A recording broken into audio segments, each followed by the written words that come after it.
ಹೊನ್ನಾವರ ಪಟ್ಟಣದ ಪ್ರಭಾತನಗರದ ಬಸ್ ನಿಲ್ದಾಣದ ಸಮೀಪದಲ್ಲಿರುವ ಮೂತ್ರಖಾನೆಯ ಹತ್ತಿರವೂ ಬಿಡದೆ ಗೂಡಂಗಡಿ ತಲೆ ಎತ್ತಿರುವುದರಿಂದ ಸಾರ್ವಜನಿಕರು ಮೂತ್ರಕ್ಕೆ ಹೋಗಲು ಪರದಾಡುವ ಪರಿಸ್ಥಿತಿ ಉಂಟಾಗುವ ಸಾಧ್ಯತೆಯಿದೆ. ಹೊನ್ನಾವರ ಪಟ್ಟಣದಲ್ಲಿರುವ ಪ್ರತಿಯೊಂದು ರಸ್ತೆಯ ಅಂಚಿಗೂ ಗೂಡಂಗಡಿ ಸಾಲುಗಟ್ಟಿ ನಿಂತಿದೆ. ಪಾದಾಚಾರಿಗಳ ಸಂಚಾರಕ್ಕೆ ಎಂದು ರಸ್ತೆ ಅಂಚಿಗೆ ಬಿಟ್ಟಿರುವ ಜಾಗದಲ್ಲಿ ಗೂಡಂಗಡಿ ಇಡಲಾಗಿದೆ. ಈ ರೀತಿ ಗೂಡಂಗಡಿ ಇಡಲು ಅವಕಾಶ ಮಾಡಿಕೊಟ್ಟಿರುವುದರಿಂದ ಸಾರ್ವಜನಿಕರ ಓಡಾಟಕ್ಕೆ ತೊಂದರೆಯಾಗುತ್ತಿದೆ. ಇನ್ನು ಬಟ್ಟೆ ಅಂಗಡಿ, ಹೋಟೆಲ್ ಇನ್ನಿತರ ಅಂಗಡಿಗೆ ಹೋಗುವವರು ಬೈಕ್, ಕಾರು ಇಡಲು ಜಾಗ ಇಲ್ಲದೆ ರಸ್ತೆ ಮೇಲೆ ವಾಹನ ಇಟ್ಟು ಹೋಗುವಂತಾಗುತ್ತಿದೆ. ಇದೀಗ ಪ್ರಭಾತನಗರದಲ್ಲಿರುವ ಮೂತ್ರಖಾನೆಯ ಸಮೀಪ ಒಂದು ಗೂಡಂಗಡಿ ತಲೆ ಎತ್ತಿ ನಿಂತಿದೆ. ಸ್ವಲ್ಪ ದೂರ ಮತ್ತೊಂದು ಅಂಗಡಿ ಇಡಲಾಗಿದೆ. ಉಳಿದ ಜಾಗದಲ್ಲಿ ಅಂಗಡಿ ಜಾಗಕ್ಕಾಗಿ ಬಳ್ಳಿ ಕಟ್ಟಿ ಇಟ್ಟಿದ್ದಾರೆ. ಒಟ್ಟಾರೆ ಮೂತ್ರಖಾನೆ ಸುತ್ತಲೂ ಅಂಗಡಿ ಇಡುವ ಸಾಧ್ಯತೆ ಇದೆ. ಇದರಿಂದಾಗಿ ಮೂತ್ರದ ವಾಸನೆಯಲ್ಲಿಯೇ ಇರುವ ಗೂಡಂಗಡಿಯಲ್ಲಿ ತಿಂಡಿ ತಿನಿಸು ತಿನ್ನಬೇಕಿದೆ. ಹೊನ್ನಾವರ ಪಟ್ಟಣ ಪಂಚಾಯತ್ ಮಾತ್ರ ಇದಾವುದೂ ಕಂಡು ಕಾಣದಂತೆ ಸುಮ್ಮನೆ ಕುಳಿತಿದೆ. ಹೊನ್ನಾವರ ತಾಲೂಕಾಸ್ಪತ್ರೆಯಲ್ಲಿ ಜೂನ್ 28ರಂದು ಉಚಿತ ಹೃದಯ ರೋಗ ತಪಾಸಣಾ ಶಿಬಿರ ಹಮ್ಮಿಕೊಳ್ಳಲಾಗಿದ್ದು, ಸಾರ್ವಜನಿಕರು ಇದರ ಪ್ರಯೋಜನ ಪಡೆದುಕೊಳ್ಳುವಂತೆ ಜನಪರ ವೇದಿಕೆಯ ಸಂಸ್ಥಾಪಕ ಅಧ್ಯಕ್ಷ ಎಂಜಿ ಭಟ್ ಮನವಿ ಮಾಡಿದ್ದಾರೆ. ಹೊನ್ನಾವರ ತಾಲೂಕಾಸ್ಪತ್ರೆಯಲ್ಲಿ ನಡೆದ ಪತ್ರಿಕಾಗೋಷ್ಠಿಯಲ್ಲಿ ಮಾತನಾಡಿದ ಅವರು, ಶ್ರೀ ರಾಮಚಂದ್ರಾಪುರ ಮಠ, ಹೊಸನಗರ ಸೇವಾಖಂಡದ ಯೋಗಕ್ಷೇಮ ವಿಭಾಗ ಮತ್ತು ಜನಪರ ಹೋರಾಟ ವೇದಿಕೆ ಕುಮಟಾ ಹಾಗೂ ತಾಲೂಕಾಸ್ಪತ್ರೆ ಹೊನ್ನಾವರ ಇವರ ಸಹಯೋಗದಲ್ಲಿ ಉಚಿತ ಹೃದಯ ರೋಗ ತಪಾಸಣಾ ಶಿಬಿರವನ್ನು ಜೂನ್ 28ರಂದು ಮುಂಜಾನೆ 9 ಗಂಟೆಗೆ ಆಯೋಜಿಸಲಾಗಿದೆ. ಸೂರತ್ಕಲ್ಲಿನ ಶ್ರೀನಿವಾಸ್ ಮಲ್ಟಿ ಸ್ಪೆಷಾಲಿಟಿ ಆಸ್ಪತ್ರೆಯ ಖ್ಯಾತ ಹೃದಯ ರೋಗ ತಜ್ಞ ಡಾಕ್ಟರ್ ಸುಬ್ರಹ್ಮಣ್ಯ ಆಗಮಿಸಲಿದ್ದಾರೆ. ರಕ್ತದೊತ್ತಡ, ಮಧುಮೇಹ, ಇಸಿಜಿ ಮುಂತಾದ ಕಾಯಿಲೆಗೆ ಉಚಿತ ತಪಾಸಣೆ ನಡೆಸಿ ಚಿಕಿತ್ಸೆ ನೀಡಲಿದ್ದಾರೆ. ಕಾಯಿಲೆಗೆ ಈ ಹಿಂದೆ ಚಿಕಿತ್ಸೆ ಪಡೆಯುತ್ತಿರುವವರು ಸಂಬಂಧಿಸಿದ ದಾಖಲಾತಿಯನ್ನ ತರುವಂತೆ ಮನವಿ ಮಾಡಿದ್ರು. ನಾವು ಈ ಆಸ್ಪತ್ರೆಯಲ್ಲಿ ಶ್ರೀನಿವಾಸ್ ಮಲ್ಟಿ ಸ್ಪೆಷಾಲಿಟಿ ಹಾಸ್ಪಿಟಲ್ನ ಮುಖ್ಯ ಹೃದಯ ರೋಗ ತಜ್ಞರಾದಂತಹ ಡಾಕ್ಟರ್ ಸುಬ್ರಹ್ಮಣ್ಯಂ ಅವರು ಈ ಒಂದು ಆಸ್ಪತ್ರೆಯಲ್ಲಿ ಈ ಬರುವ ದಿನಾಂಕ 28ರ ಬೆಳಗ್ಗೆ 9 ಗಂಟೆಗೆ ಬಂದು ಎಲ್ಲರಿಗೂ ಉಚಿತವಾಗಿ ಹೃದಯ ತಪಾಸಣಾ ಶಿಬಿರವನ್ನು ನಡೆಸಿಕೊಳ್ಳಿಕ್ಕಿದ್ದಾರೆ. ಉಚಿತವಾಗಿ ಬಹುಶಃ ಇಲ್ಲಿ ಇಕೋ ಮತ್ತೆ ಇಸಿಜಿ ಎಲ್ಲ ಇದೆ. ಇಸಿಜಿ ಕೂಡ ಡಾಕ್ಟರ್ ಸಜೆಸ್ಟ್ ಮಾಡಿದ್ರೆ ಅವರು ಅದನ್ನ ಉಚಿತವಾಗಿ ಮಾಡ್ಕೊಳ್ಳಿಕ್ಕೆ ಸಿದ್ಧ ಇದ್ದಾರೆ. ಹಾಗಾಗಿ ಈ ಒಂದು ಉಚಿತ ಹೃದಯ ತಪಾಸಣಾ ಶಿಬಿರದ ಸದುಪಯೋಗವನ್ನ ಎಲ್ಲರೂ ಪಡ್ಕೊಳ್ಬೇಕು ಮತ್ತು ಈ ಒಂದು ಕಾರ್ಯಕ್ರಮಕ್ಕೆ ಬರಬೇಕು ಅಂತ ಆಗ್ಬಿಡಲ್ಲ. ಇಲ್ಲಿಯೂ ಕೂಡ ಒಳ್ಳೆಯ ಡಾಕ್ಟರ್ಗಳಿದ್ದಾರೆ. ಆದ್ರೂ ಈ ಒಂದು ತಜ್ಞ ವೈದ್ಯರು ಅಂತ ಮತ್ತೆ ಅವರ ಸೆಕೆಂಡ್ ಒಪಿನಿಯನ್ ಅಂತ ಏನು ತಗೊಳ್ಬೇಕು ಅದನ್ನು ತಗೊಳ್ಳಿಕ್ಕೆ ಡಾಕ್ಟರ್ ಸುಬ್ರಹ್ಮಣ್ಯ ಅವರು ಬಂದಾಗ ಎಲ್ಲರಿಗೂ ಅನುಕೂಲ ಆಗ್ತದೆ ಹೇಳುವುದು ನಮ್ಮೆಲ್ಲರ ಅಭಿಪ್ರಾಯ. ಹಾಗಾಗಿ ಎಲ್ಲ ಸಾರ್ವಜನಿಕರು ಇದರ ಸದುಪಯೋಗ ಪಡ್ಕೊಳ್ಬೇಕು. 28ರ ಬೆಳಿಗ್ಗೆ 9 ಗಂಟೆಗೆ ನಮ್ಗೆ ಇಲ್ಲಿ ತಪಾಸಣೆ ಆರಂಭ ಆಗುತ್ತೆ. ತಾಲೂಕಾಸ್ಪತ್ರೆ ಆಡಳಿತ ವೈದ್ಯಾಧಿಕಾರಿ ಡಾಕ್ಟರ್ ರಾಜೇಶ್ ಕಿಣಿ ಮಾತನಾಡಿ, ಈ ಆಸ್ಪತ್ರೆಯಲ್ಲಿ ಆಯುಷ್ಮಾನ್ ಭಾರತ ಯೋಜನೆ ಸೌಲಭ್ಯ ದೊರೆಯಲಿದೆ. ಅಗತ್ಯವುಳ್ಳ ಸಾರ್ವಜನಿಕರು ಇದರ ಸದುಪಯೋಗ ಪಡೆದುಕೊಳ್ಳುವಂತೆ ಸಲಹೆ ನೀಡಿದರು. ಈ ಹಾಸ್ಪಿಟಲಲ್ಲಿ ಆಯುಷ್ಮಾನ್ ಭಾರತ್ ಆರೋಗ್ಯ ಕರ್ನಾಟಕದ ಎಲ್ಲ ಸವಲತ್ತುಗಳನ್ನು ಆ ಆಸ್ಪತ್ರೆಯಲ್ಲಿ ಕೊಡ್ತಾ ಇದ್ದಾರೆ. ನಾವು ಭಾಳ ಕೆಲಸನ ಎಲ್ಲ ಇಲ್ಲಿ ಅವರಾಗೆ ಬಂದ್ಕೊಂಡು ನಮ್ಮ ಹಾಸ್ಪಿಟಲಲ್ಲಿ ಒಂದು ಉಚಿತ ಹೃದಯ ರೋಗ ತಪಾಸಣಾ ಶಿಬಿರವನ್ನು ನಡೆಸ್ತೇವೆ ಅನ್ನೋದನ್ನ ನಾವು ಬಹಳ ಖುಷಿಪಟ್ಟಿದ್ದೇವೆ. ಆ ಉಪಯೋಗವನ್ನು ಸಾರ್ವಜನಿಕರು ಪಡ್ಕೊಳ್ಬೇಕು. ಈ ಇದರಲ್ಲಿ ವೈದ್ಯರು ಬಂದು ತಪಾಸಣೆ ಮಾಡ್ತಾರೆ. ಅವಶ್ಯ ಇದ್ದರೆ ಶುಗರ್ ತಪಾಸಣೆ ಮಾಡೋದಾಗಲಿ, ಇಸಿಜಿ ಮಾಡೋದಾಗಲಿ ನಾವು ಈ ನಮ್ಮ ಆಸ್ಪತ್ರೆಯಲ್ಲಿ ಕೊಡ್ತೇವೆ. ಮತ್ತು ಏನಾದರೂ ಸಮಸ್ಯೆಗಳಿದ್ದರೆ ಅವರು ನಮ್ಮ ಆಯುಷ್ಮಾನ್ ಹತ್ರನೇ ಅಲ್ಲಿ ಹೋಗ್ಬೋದು ಅಥವಾ ಅವರು ಬೇರೆ ಏನಾದರೂ ಒಂದು ಇದಿದ್ರೆ, ಯಾಕಂದರೆ ಹೃದಯ ಕಾಯಿಲೆ ಏನಾದರೂ ಇದ್ದರೆ ಸ್ವಲ್ಪ ಕಷ್ಟ ಆಗಿದೆ. ನಮ್ಮ ಬಡ ಜನರಿಗೆ ಸ್ವಲ್ಪ ಕಷ್ಟ ಆಗ್ತದೆ. ಆದರೂ ಸಹಿತ ಅದರ ಉಪಯೋಗವನ್ನು ಅವ್ರು ಮಾಡ್ಕೊಳ್ಬೋದು. ಬಹಳ ಕ್ಯಾಂಪುಗಳನ್ನು ನಾನು ಕೇಳಿದ್ದೀನಿ, ಕುಮಟಾದಲ್ಲೆಲ್ಲ ಮಾಡಿದ್ದಾರೆ. ಸತೀಶ್ ಭಟ್ರು ಹೇಳಿದ್ರು ಇಲ್ಲಿ ಹೊನ್ನಾವರದಲ್ಲಿ ಮಾಡಬೇಕು. ನಾವು ಭಾಳ ಖುಷಿಯಿಂದ ಒಪ್ಪಿಕೊಂಡಿದ್ದೇವೆ. ಯಾಕಂದರೆ ಇಂಥ ಕಾಯಿಲೆಗಳು ಭಾಳ ಆಗ್ತದೆ. ಡಿಟೆಕ್ಟ್ ಮಾಡೋದು ಲೇಟ್ ಸ್ಟೇಜಲ್ಲಿ ಡಿಟೆಕ್ಟ್ ಮಾಡೋದಕ್ಕಿಂತ ಸ್ವಲ್ಪ ಅರ್ಲಿ ಅಲ್ಲಿ ಡಿಟೆಕ್ಟ್ ಮಾಡಿದ್ರೆ ನಾವು ಭಾಳ ಅದು ಅನುಕೂಲವಾಗ್ತದೆ. ಮತ್ತು ಅದನ್ನು ಔಷಧವನ್ನು ತಿನ್ನುವುದು ಸಹಿತ ಕಡಿಮೆ ಆಗ್ತದೆ. ಮುಖ್ಯವಾಗಿ ಆಯುಷ್ಮಾನ್ ಭಾರತದ ಈ ಕಾರ್ಯಕ್ರಮವನ್ನು ನಡೆಸಬೇಕು, ಭಾಳ ಒಳ್ಳೆಯದು. ಹೀಗಾಗಿ ಈ ಎಲ್ಲ ಬಡವರು ಅಥವಾ ಎಲ್ಲ ಸಾರ್ವಜನಿಕರು ಈ ಒಂದು ಶಿಬಿರದ ಉಪಯೋಗವನ್ನು ಪಡ್ಕೊಳ್ಬೇಕಂತ ಹೇಳಿ ಪತ್ರಿಕಾಗೋಷ್ಠಿಯಲ್ಲಿ ಶ್ರೀ ರಾಮಚಂದ್ರಾಪುರ ಮಠ, ಹೊಸನಗರ ಸೇವಾಖಂಡದ ಯೋಗಕ್ಷೇಮ ವಿಭಾಗದ ಪ್ರಮುಖ ಸತೀಶ್ ಭಟ್, ಜನಪರ ವೇದಿಕೆಯ ಉಪಾಧ್ಯಕ್ಷ ಎಂಜಿ ಭಟ್ ಇದ್ದರು. ಮಾಜಿ ಪ್ರಧಾನಿ ಇಂದಿರಾ ಗಾಂಧಿ ದೇಶದ ಮೇಲೆ ತುರ್ತು ಪರಿಸ್ಥಿತಿ ಹೇರಿ 50 ವರ್ಷಗಳಾಗಿವೆ. ಆ ಕರಾಳ ದಿನವನ್ನ ದೇಶ ಎಂದಿಗೂ ಮರೆಯಲು ಸಾಧ್ಯವಿಲ್ಲ ಎಂದು ಮಾಜಿ ಸಚಿವ ಶಿವಾನಂದ ನಾಯ್ಕ್ ಹೇಳಿದರು.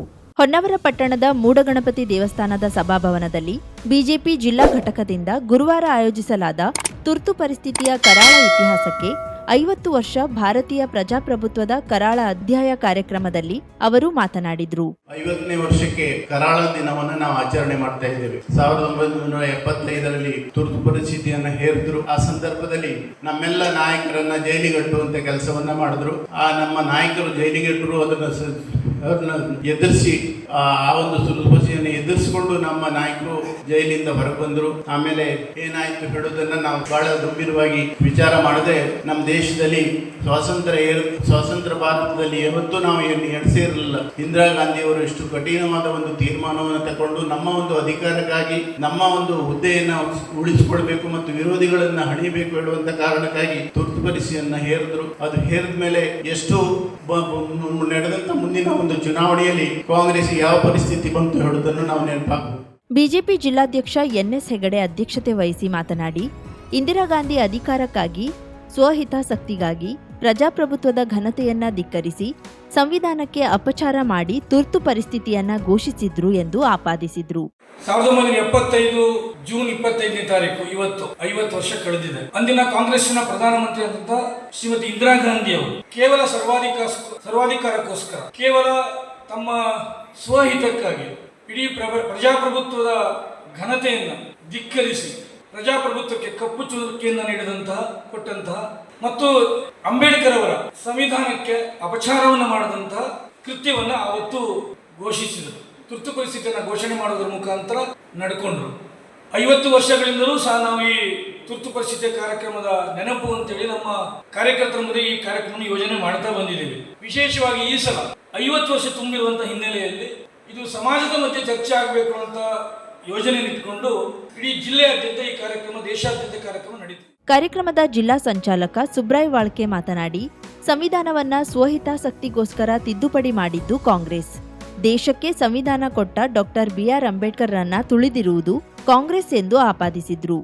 ಸಂವಿಧಾನದ ಪುಸ್ತಕಗಳನ್ನು ಕೈಯಲ್ಲಿ ಹಿಡ್ಕೊಂಡು ಓಡಾಡೋದು ಮಾತ್ರ, ಅದು ಸಂವಿಧಾನದ ತಿರುಚಿದ್ದು ಸ್ವಹಿತಾಸಕ್ತಿಗೋಸ್ಕರ ತಿರುಚಿದ್ದು ಕಾಂಗ್ರೆಸ್ನವರು ಮಾತ್ರ. ಕಾಂಗ್ರೆಸ್ನವರಿಗೆ ಅದು ಅವಶ್ಯಕತೆ ಬಂದಾಗಲೆಲ್ಲ ಅವರು ಅದನ್ನು ಮಾತ್ರ ಮಾಡಿದ್ದಾರೆ. ನಾವು ಈಗ ಕರಾಳ ದಿನ 1975 ಜುಲೈ 25 ಜೂನ್ 25 ಅಂತ ಹೇಳ್ತೀವಿ. ಅದು ಒಂದು ಕರಾಳ ದಿನ ಅಂತ ಘೋಷಿಸಿದ್ದು. ನಾವು ಅದಕ್ಕಿಂತಲೂ ಪೂರ್ವದಲ್ಲಿ ಸ್ವಾತಂತ್ರ್ಯ 1947ರ ಪೂರ್ವ ಸ್ವಾತಂತ್ರ್ಯದ ದಿನಗಳಲ್ಲೂ ಕೂಡ ಈ ಕರಾಳ ದಿನಗಳನ್ನು ವೈಯಕ್ತಿಕ ಹಿತಾಸಕ್ತಿಗೋಸ್ಕರ ನೋಡಿದ್ದೆ. ಈಗಲೂ ಕೂಡ ಇವತ್ತಿನ ಸರ್ಕಾರಗಳು ನಮ್ಮಲ್ಲಿ ಕರಾಳ ದಿನಗಳನ್ನ ಬೇರೆ ಬೇರೆ ರೀತಿಯಲ್ಲಿ ಹೇರುವುದನ್ನು ನಾವು ನೋಡಿದ್ದೀವಿ. ರಾಜ್ಯ ಶಿಕ್ಷಣ ಪ್ರಕೋಷ್ಠದ ಸಹ ಸಂಚಾಲಕ MG ಭಟ್ ಮಾತನಾಡಿ, ತಮ್ಮ ಸ್ಥಾನಕ್ಕೆ ಕುತ್ತು ಬರುತ್ತದೆ ಎಂದು ತುರ್ತು ಪರಿಸ್ಥಿತಿ ಹೇರಿದ್ರು. ಗಾಂಧಿ ಕುಟುಂಬವನ್ನ ಅಧಿಕಾರದಲ್ಲಿ ಉಳಿಸಿಕೊಳ್ಳುವುದೇ ಕಾಂಗ್ರೆಸ್ ಸಿದ್ಧಾಂತ ಎಂದರು. ಮಾಜಿ ಶಾಸಕ ಸುನಿಲ್ ನಾಯ್ಕ್ ಮಾತನಾಡಿ, ತುರ್ತು ಪರಿಸ್ಥಿತಿ ಹೇರಿ 50 ವರ್ಷ ಕಳೆದ್ರೂ ಕಾಂಗ್ರೆಸ್ಸಿನ ಮನಸ್ಥಿತಿ ಬದಲಾಗಿಲ್ಲ ಎಂದರು. 50 ವರ್ಷ ಕಳೆದಿದೆ, ಇನ್ನೂ ಕಾಂಗ್ರೆಸ್ ಮನಸ್ಥಿತಿ ಬದಲಾಗಿಲ್ಲ.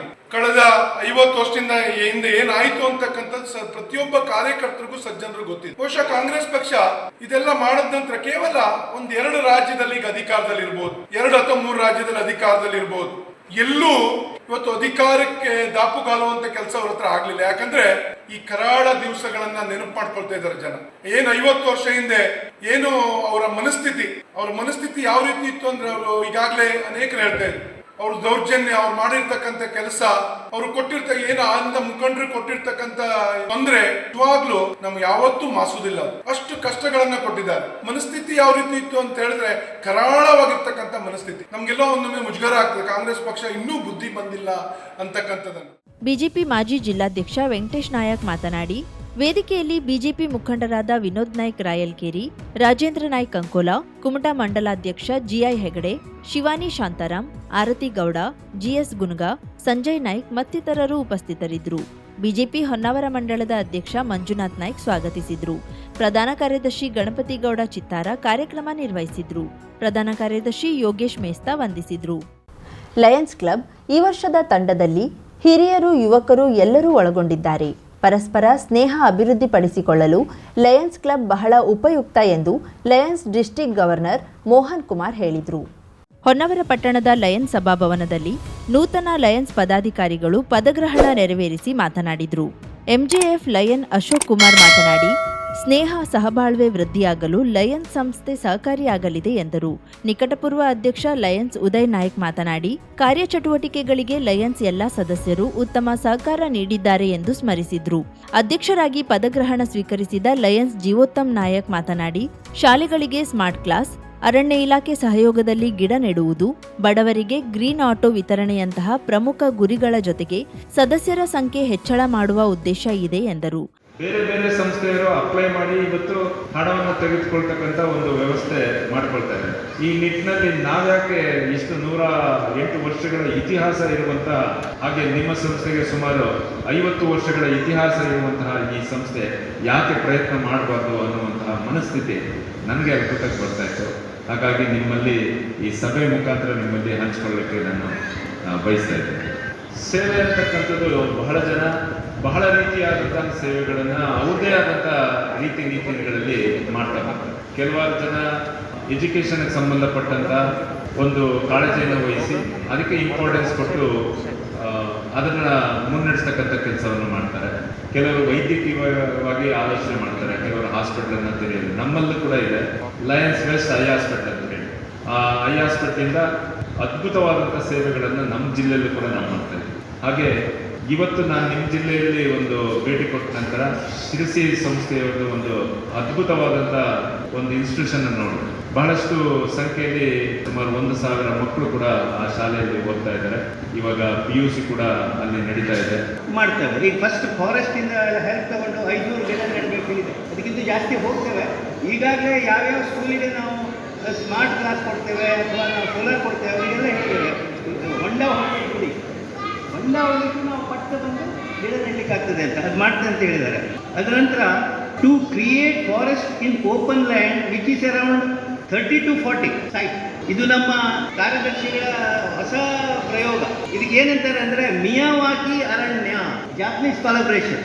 ಮಿಯಾವಾಕಿ ಅರಣ್ಯ ಅಂತ ಅವರ ಫ್ರೆಂಡ್ ಮಹೇಶ್ ಶೆಣೈ ಅವರು ಅದನ್ನು ಇಂಪ್ಲಿಮೆಂಟ್ ಮಾಡಲಿಕ್ಕೆ ಹೇಳಿದ್ದಾರೆ. ಅವರಿಗೂ ಕರೀತೇವೆ, ಅದನ್ನು ಮಾಡ್ತೇವೆ ಫಾರೆಸ್ಟ್ ಡಿಪಾರ್ಟ್ಮೆಂಟ್ ಒಂದು ಸಹಕಾರದೊಂದಿಗೆ. ಅದರ ನಂತರ ಫಾರೆಸ್ಟ್ ಸಹಕಾರದೊಂದಿಗೆ ಬೀಚ್ ಕ್ಲೀನ್ ಮಾಡ್ತೇವೆ. ಒಂದೊಂದ್ಸಲ ಬೀಚ್ ನಮ್ದು ಎಷ್ಟು ಸ್ವಲ್ಪ ಜಾಗದಲ್ಲಿ ಮಾತ್ರ ಕ್ಲೀನ್ ಇದೆ, ಬಾಕಿ ಆ ಕಡೆ ಈ ಕಡೆ ಎಲ್ಲ ಸ್ವಲ್ಪ ಇದು ಹಾಳಾಗಿದೆ, ಅದನ್ನು ನಾವು ಮಾಡ್ತೇವೆ.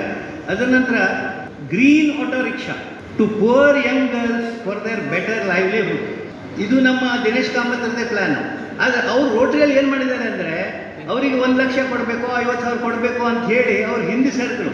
ನನಗೆ ಭಾಳಷ್ಟು ಮಂದಿ ನಮಗೆ ಮಿಲ್ಲಿಂದ ಬರ್ತಾರೆ, ಬಟ್ ಏನಾಯಿತು ಅವ್ರದ್ದು ಏನು ಮಾಡಲಿಕ್ಕಾಗದೆ 1 ಲಕ್ಷ ಹಾಕ್ಕೊಂಡು ಅವರು ಸ್ವಂತ ರೋಟರಿಯವರು ಹಾಕೊಂಡು ಮಾಡ್ತಾ ಇದ್ದಾರೆ. ನಾವು ಅದು ನಮ್ಮಲ್ಲಿ ಕಷ್ಟ ಆಗ್ತದೆ, ಬಟ್ ನಾವು ಅದನ್ನು ಬೇರೆ ರೀತಿಯಲ್ಲಿ ಮಾಡ್ತೇವೆ. 3 ಫ್ಯಾಕ್ಟರಿಗಳನ್ನ ನಮ್ಮ ದೇಹದಲ್ಲಿ ನಾವು ಇಟ್ಕೋಬೇಕು. ಒಂದು ತಲೆಯಲ್ಲಿ ಐಸ್ ಫ್ಯಾಕ್ಟರಿ, ಬಾಯಲ್ಲಿ ಶುಗರ್ ಫ್ಯಾಕ್ಟರಿ, ಹೃದಯದಲ್ಲಿ ಲವ್ ಫ್ಯಾಕ್ಟರಿ ಇದ್ರೆ ಜೀವನ ಸ್ಯಾಟಿಸ್ಫ್ಯಾಕ್ಟರಿ ಅಂತ ಹೇಳ್ತಾರೆ. ತಲೆಯಲ್ಲಿ ಐಸ್ ಫ್ಯಾಕ್ಟರಿ, ಏನ್ ಗಂಟೇನು ಹೋಗುತ್ತೆ, ಯಾಕೆ ಟೆನ್ಷನ್ ಮಾಡ್ಕೋಬೇಕು, ಬಿ ಕೂಲ್ ಆಲ್ವೇಸ್. ಆದಷ್ಟು ತಂಪಾಗಿರೋಣ, ಸೊಂಪಾಗಿರೋಣ. ಬಾಯಲ್ಲಿ ಶುಗರ್ ಫ್ಯಾಕ್ಟರಿ, ಸಿಹಿಯಾದ ಮಾತನಾಡೋಣ. ದೇಹದಲ್ಲಿ ಶುಗರ್ ಇರ್ಬೋದು, ಅದಕ್ಕೆ ನಾವು ಬಾಯಲ್ಲಿ ಸಿಹಿಯನ್ನ ಮಾತಾಡಿದ್ರೆ ನಾವು ಕಳ್ಕೊಳ್ಳೋದು ಗಂಟೆಯನ್ನು ಕಳ್ಕೊಳ್ಳೋದಿಲ್ಲ. ಸಿಹಿಯಾದ ಮಾತನಾಡಿ, ಎಲ್ಲರನ್ನ ಪ್ರೀತಿಯಿಂದ ವಿಶ್ವಾಸದಿಂದ ಮಾತನಾಡಿಸಿ, ಹೃದಯದಲ್ಲಿ ಲವ್ ಫ್ಯಾಕ್ಟರಿ ಇಟ್ಕೊಳ್ಳಿ. ನಿಮ್ಮ ಜೀವನ ಖಂಡಿತ ಸ್ಯಾಟಿಸ್ಫ್ಯಾಕ್ಟರಿ ಆಗಿರುತ್ತೆ. ಇಂತಹ ಸ್ಯಾಟಿಸ್ಫ್ಯಾಕ್ಟರಿ ಜೀವನ ಎಲ್ಲಿ ಸಿಗುತ್ತೆ ಅಂದ್ರೆ ಲಯನ್ಸ್ ಕ್ಲಬ್ಗಳಲ್ಲಿ ಸಿಗುತ್ತೆ. ಯಾಕಂದ್ರೆ ನಾವು ಇಲ್ಲಿ ಬಂದಾಗ ನಾವು ಸಿಹಿ ಮಾತಾಡ್ತೀವಿ, ಯಾರನ್ನು ಒಬ್ಬರನ್ನು ನೋಡಿ ನಾವು ದ್ವೇಷ ಏನು ಮಾಡ್ಲಿಕ್ಕಿಲ್ಲ. ಇಲ್ಲಿ ಪ್ರತಿಯೊಬ್ಬರನ್ನು ನಾವು ಪ್ರೀತಿಯಿಂದ ವಿಶ್ವಾಸದಿಂದ ನಾವು ನೋಡಿ ಮಾತಾಡಿಸೋ ಸ್ನೇಹವನ್ನು ನಾವು ಅಭಿವೃದ್ಧಿ ಮಾಡಿಕೊಳ್ಳಲಿಕ್ಕೆ ಲಯನ್ಸ್ ಸಂಸ್ಥೆ ಅನ್ನುವುದು ಬಹಳ ಒಂದು ಸಹಕಾರಿಯಾಗಿ ಇದೆ. ಅದಕ್ಕೆ ನಾವು ಆದಷ್ಟು ಇಂತಹ ಲಯನ್ಸ್ ಸಂಸ್ಥೆಗಳ ಕಾರ್ಯಕ್ರಮಗಳಲ್ಲಿ ಭಾಗವಹಿಸ್ತಾ ಇದ್ರೆ. ಪದಗ್ರಹಣ ಅಧಿಕಾರಿಗಳನ್ನ ಸನ್ಮಾನಿಸಿ ಗೌರವಿಸಿದ್ರು. ವೇದಿಕೆಯಲ್ಲಿ lions regional chairperson RH Naik ಉಪಸ್ಥಿತರಿದ್ದರು. ಲಯನ್ಸ್ SJ ಕೈರನ್ ಕಾರ್ಯಕ್ರಮವನ್ನ ನಿರೂಪಿಸಿದ್ರು. ಲಯನ್ಸ್ ಕ್ಲಬ್ ನೂತನ ಅಧ್ಯಕ್ಷರಾಗಿ MJF ಲಯನ್ಸ್ ಜೀವೋತ್ತಮ್ ನಾಯಕ್, ಕಾರ್ಯದರ್ಶಿಯಾಗಿ MJF ಡಾಕ್ಟರ್ AV ಶಾನ್ಬಾಗ್, ಖಜಾಂಚಿಯಾಗಿ lions Janardhan Naik, Leo club ಅಧ್ಯಕ್ಷರಾಗಿ ವಿಶಾಲ್ S ಪದಗ್ರಹಣ ಸ್ವೀಕರಿಸಿದ್ರು. 50,000ಕ್ಕೂ ಅಧಿಕ ಸಬ್ಸ್ಕ್ರೈಬರ್ಸ್, 1.68 ಕೋಟಿಗೂ ಮೀರಿದ ವ್ಯೂಸ್, ಸುದ್ದಿಯೊಂದು 10 ಲಕ್ಷಕ್ಕೂ ಹೆಚ್ಚು ವ್ಯೂಸ್ ಕಂಡ ಹೆಗ್ಗಳಿಕೆ. ವಸ್ತುನಿಷ್ಠ ಮತ್ತು ಖಾತ್ರಿಯಾದ ವರದಿಗಾರಿಕೆ, ಉತ್ತರ ಕನ್ನಡದ ಅತಿ ಹೆಚ್ಚು ಸಬ್ಸ್ಕ್ರೈಬರ್ ಹೊಂದಿರುವ ಯೂಟ್ಯೂಬ್ ಚಾನೆಲ್ ಕರಾವಳಿ ಮುಂಜಾವು ಡಿಜಿಟಲ್ ವೀಕ್ಷಕರಿಗೆ ಧನ್ಯವಾದ. ಇನ್ಮುಂದೆ ಸುದ್ದಿಯಲ್ಲ ಮತ್ತಷ್ಟು ಸೊಗಸು. ನಿಮ್ಮಲ್ಲಿಯ ಸಭೆ ಸಮಾರಂಭ, ಅಂಗಡಿ ವ್ಯಾಪಾರ ಮಳಿಗೆಯ ಸಹಕಾರಿ ಸಂಸ್ಥೆಯ ಶುಭಾರಂಭದ ಕಾರ್ಯಕ್ರಮಗಳ ವಿಸ್ತೃತ ವಿಡಿಯೋ ಸುದ್ದಿ. ಸಂಪರ್ಕಿಸಿ ನಮ್ಮ ಕರಾವಳಿ ಮುಂಜಾವು ಡಿಜಿಟಲ್ ಪ್ರತಿನಿಧಿಗಳನ್ನ.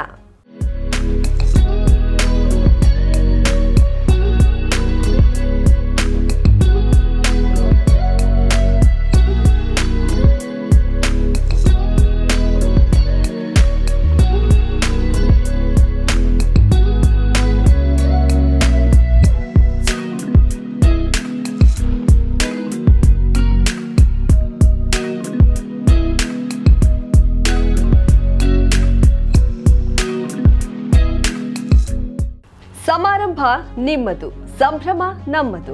ನೋಡ್ತಾ ಇರಿ ಕರಾವಳಿ ಮುಂಜಾವು ಡಿಜಿಟಲ್.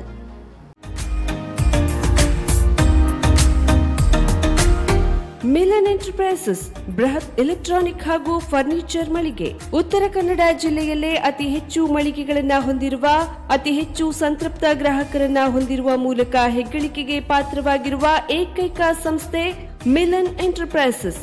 ನಮ್ಮ ಮಳಿಗೆಗಳಲ್ಲಿ ಪ್ರಸಿದ್ಧ ಕಂಪನಿಗಳ electronic refrigerator, washing machine, LED TV, ಎಸಿಗಳು ಲಭ್ಯ.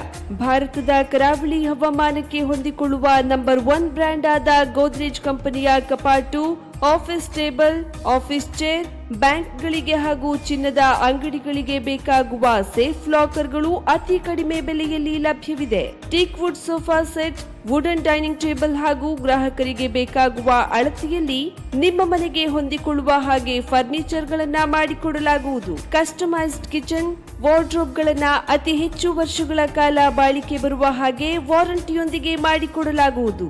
ನಮ್ಮಲ್ಲಿ ಡ್ಯೂರಾಫ್ಲೆಕ್ಸ್, ಗೋದ್ರೇಜ್ ಕಂಪನಿಯ memory foam mattress, orthopaedic mattress, spring ಮ್ಯಾಟ್ರೆಸ್ಗಳು ಕಡಿಮೆ ಬೆಲೆಯಲ್ಲಿ ಲಭ್ಯ. ವಿವಿಧ ಕಂಪನಿಗಳ ನವೀನ ಮಾದರಿಯ ಮಿಕ್ಸರ್, ಗ್ರೈಂಡರ್, ಫ್ಯಾನ್, ಕುಕ್ಕರ್, ತವಾ, ಫ್ಲಾಸ್ಕ್, ಮೈಕ್ರೋ ಓವೆನ್ಗಳು ಲಭ್ಯವಿದೆ. 0% ಬಡ್ಡಿಯೊಂದಿಗೆ ಸ್ಥಳದಲ್ಲಿಯೇ ಬಜಾಜ್ ಫೈನಾನ್ಸ್ ನಿಂದ ಸಾಲ ಸೌಲಭ್ಯವಿದೆ. ಮಿಲನ್ ಎಂಟರ್ಪ್ರೈಸಸ್ ನಲ್ಲಿ ಖರೀದಿ ಮಾಡುವ ಗ್ರಾಹಕರಿಗೆ ಡಿಸ್ಕೌಂಟ್ ಮತ್ತು ಗಿಫ್ಟ್ ಜೊತೆಗೆ ಪ್ರತಿ 2,000 ರೂಪಾಯಿಗಳ ಖರೀದಿಗೆ ಒಂದು ಬಂಪರ್ ಲಕ್ಕಿ ಡ್ರಾ ಕೂಪನ್ ನೀಡಲಾಗುವುದು. ಈ ಲಕ್ಕಿ ಡ್ರಾನಲ್ಲಿ 7 ಲಕ್ಷದವರೆಗೆ ಬಹುಮಾನ ಗೆಲ್ಲುವ ಅವಕಾಶ ನಿಮ್ಮದಾಗಿರುತ್ತದೆ. ಲಕ್ಕಿ ಡ್ರಾದಲ್ಲಿ 1 ಕಾರ್, 2 ಬೈಕ್ ಮತ್ತು ರೆಫ್ರಿಜರೇಟರ್, ವಾಷಿಂಗ್ ಮಷೀನ್ ಸೇರಿದಂತೆ 30 ಲಕ್ಕಿ ಗ್ರಾಹಕರಿಗೆ ಬಹುಮಾನ ಗೆಲ್ಲುವ ಅವಕಾಶ. ಗ್ರಾಹಕರ ಸಂತೃಪ್ತಿಗೆ ನಮ್ಮ ಮೊದಲ ಆದ್ಯತೆ ಎನ್ನುವುದು ಮಿಲನ್ ಎಂಟರ್ಪ್ರೈಸಸ್ ನ ವಾಕ್ಯ. ಉತ್ತರ ಕನ್ನಡ ಜಿಲ್ಲೆಯ ನಮ್ಮ ಶೋರೂಮ್ಗಳಾದ old Mahalakshmi super market, Mulla stop ಹತ್ತಿರ, ಕಾಜುಬಾಗ್, ಕಾರವಾರ, ಅಗ್ರಿಕಲ್ಚರ್ ಆಫೀಸ್ ಎದುರುಗಡೆ, ಮಾಸ್ತಿಕಟ್ಟೆ ರೋಡ್, ಹೊನ್ನಾವರ, ಸೀಮಾ ಕಾಂಪ್ಲೆಕ್ಸ್ ಹತ್ತಿರ, Moni Basti main road, Bhatkal, Indian bank ಎದುರು, CP Bazar road, Sirsi, JS building, JN road, Dandeli, KS building, Motikeri road, Haliyal. ಇಲ್ಲಿಗೆ ತಪ್ಪದೇ ಭೇಟಿ ನೀಡಿ ಸಂತೃಪ್ತರಾಗಿ.